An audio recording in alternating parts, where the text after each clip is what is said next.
back-channel talks going on?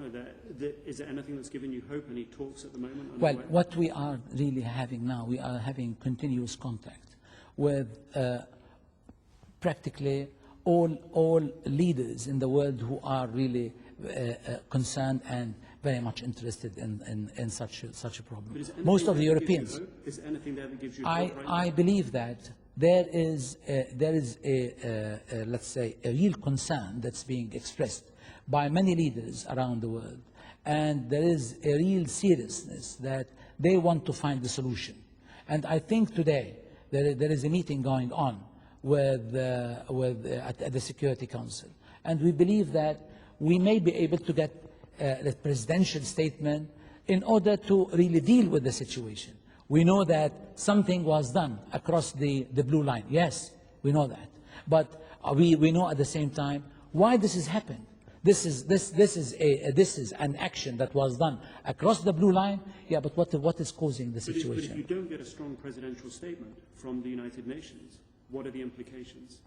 I believe that the real situation leads that we have to get to a track that can lead towards a solution. This is the way, if we want to have real peace in the region.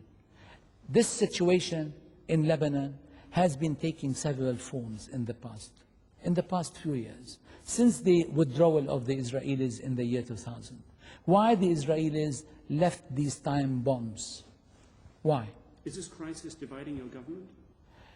The crisis dividing our government? No, I think the crisis has shown that the government can really agree. And what has happened during the past 2 days is that we came... What have you said to Hezbollah to stop? Well, actually, this is something of the issues that has presented. This case has presented quite a number of issues that is going to be a subject of a great deal of discussion. Actually, during the past few months, there were quite a number of issues that were really on the table of discussion of the national dialogue. And we tackled many of them. And there remained one basic issue, which has to do with the weapons of Hezbollah. Which they said they won't give up.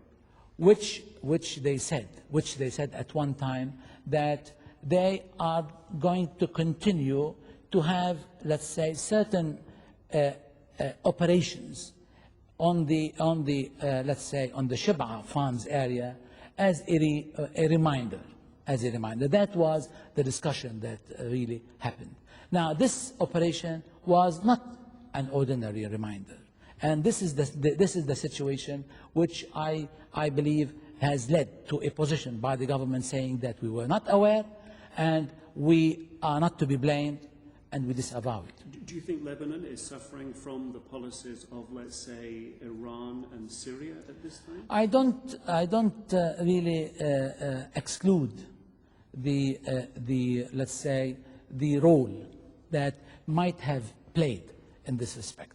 However, Hezbollah has expressed its views always that it is a Lebanese party and its decision is and its motivation is Lebanese. But how can its motivation in this case been in Lebanon's best interests? It's clearly not.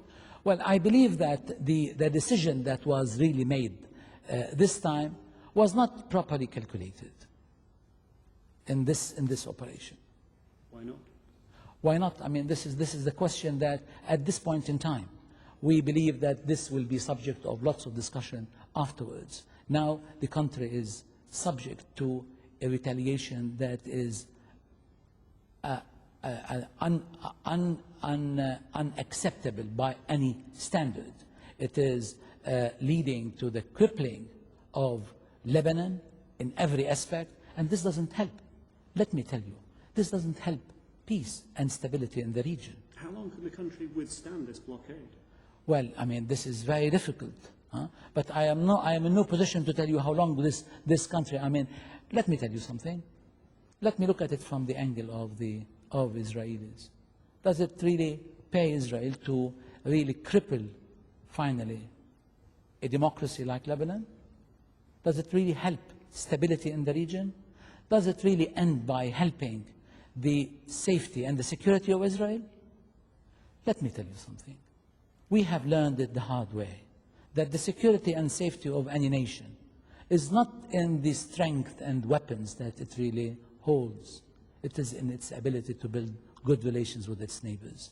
This is an opportunity. Let me tell you this way, is that we have quite a number of problems. And this is not by itself actually manifesting itself in a few Arab words. It is manifesting itself in so many places around the world, in all the Muslim world. There is a feeling of a humiliation that's going on in the Muslim world and in the Arab world, which is about the continuation of the Palestinian problem. I think it is high time to really take advantage of these problem situations and to really move towards converting them into an opportunity. Do you think President Bush will put sufficient pressure on Israel to make those steps possible at this time? I don't want to really say I think. I hope. And I think this is something that really needs historic men. And I think this is quite an opportunity to be taken. It is high time to, for sure, definitely one has to address the pressing problems like the one in Lebanon. It is good to address a problem like the one in Gaza. But at the same time, we have to know that by really trying to take lessons from what's going on in the region nowadays and try to see how we can take advantage of this and convert it into an opportunity to get back to the negotiating table where we can really move towards a real solution in the Arab world and with Israel. I think this is the right way. Or else this will be continuous miseries, continuous instability, continuous instability that's reflecting itself. You know, we are living a world which is becoming very small. And no one country can consider itself to be immune of what's going on in the rest of the world. So this, very much so. Very much so. And I think, you see, even when I mean, let me tell you this way, is that this is creating a lot of desperation in the Arab world and in the Muslim world. How we can really deal with that? By trying to create hope, by trying to retrieve these desperate people into the sunlight, into the future, where they can find a place for themselves. By trying to close windows and create further darkness, how this is going to really affect them? By further desperation, by further extremism. I am in no way justifying any irresponsible behavior. But I mean, desperate people, keep in mind, will commit desperate things or desperate behavior. I repeat, we have a problem at our hands now in Lebanon. We have to really concentrate our efforts on trying to solve this problem, starting by finding an immediate way how to effect a ceasefire, a comprehensive ceasefire, and to lift the siege, and at the same time to move directly, whereby the government can play a role itself in the negotiation to resolve these issues that led to such an incident. And then it can really start dealing with the other issues. I think by doing so, we can solve many of the problems in the Arab world, and not to let other interests play a role in what's going on in the Arab world, from Iraq to Gaza and to Lebanon. It is very important to get together and try to really deal and try to protect the important democracy in Lebanon that really is considered to be a symbol,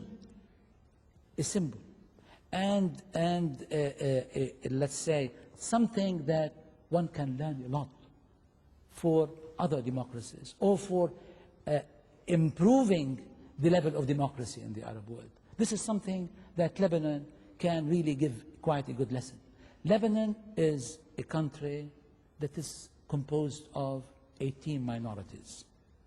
It is an example of convivencia, how to live together, how to accept the other, how to really work together to build a better future.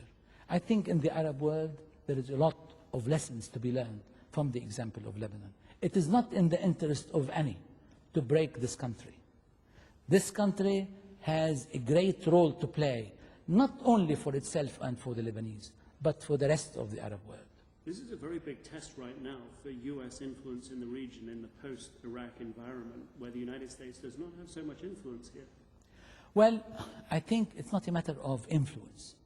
We're talking about real interest in those who really love peace. And I think the United States, with the real interest that's being shown by President Bush in trying to help more democracy in the Arab world, I think this is the right gateway to get into it, so that more can be done in the rest of the Arab world. Let's hope and let's work together in order to achieve the immediate ceasefire. And from there, this can really provide a new opening to deal with other issues that are of pertinence in the region. Mr. Prime Minister, thank you very much indeed. Thank you. I've taken a lot of your time and I appreciate it. I know you're very busy. Thank you. Do you need to get a tissue? No, I'm fine. Well, thank you very much. Any positive indications at all from the UN that you're going to get the statement you're looking for? Well, I think it's getting there. You see. Who's coming to your? Who seems to be taking the strongest position for you at the moment? Well, I think the Europeans, the French, the Russians and the Chinese, the Americans, after I have talked with President Bush, I hope that we can really proceed. I mean, it is really important. I mean, we don't believe in abduction or taking hostages. I don't believe in that. I believe in finding permanent solutions to problems. By keeping problems alive doesn't help anybody. But that's very ambitious for any politician. Look, that's why I'm trying to really look for a real road that can take me. I'm not saying that I want to achieve that tomorrow. I'm saying this is a track that can lead me towards. Immediately, I have to address the problem of ceasefire. And then we'll have to tackle one case after the other. We have to address the case of the abducted soldiers. But at the moment it's still escalating, isn't it? I mean, the attacks are continuing. Well, how did you get this deal to get the planes out today and then they bomb the runway again? Yeah. We have already been talking through the Americans and the British in order to achieve this thing. And it really worked, you see. So more can be It's a controlled war. I can see. Huh? Good luck. No, honestly. When I talked with Secretary General, and I talked with President Bush today, and this is following the meeting that I had with President Bush when I was in Washington, I really found him to be, I would say, carefully listening. I mean, I don't want to add more into this. Carefully listening to this situation is that so many solutions have been tried. It didn't work. It didn't work because there is a problem that's still going on. We have to really find a solution. Let me tell you, what makes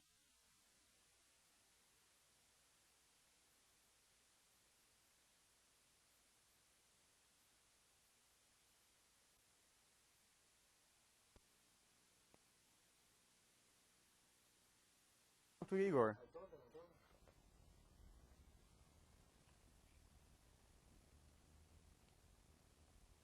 Can you ask there if they're seeing you? They can't see me. Yeah, They, now they see. I don't know.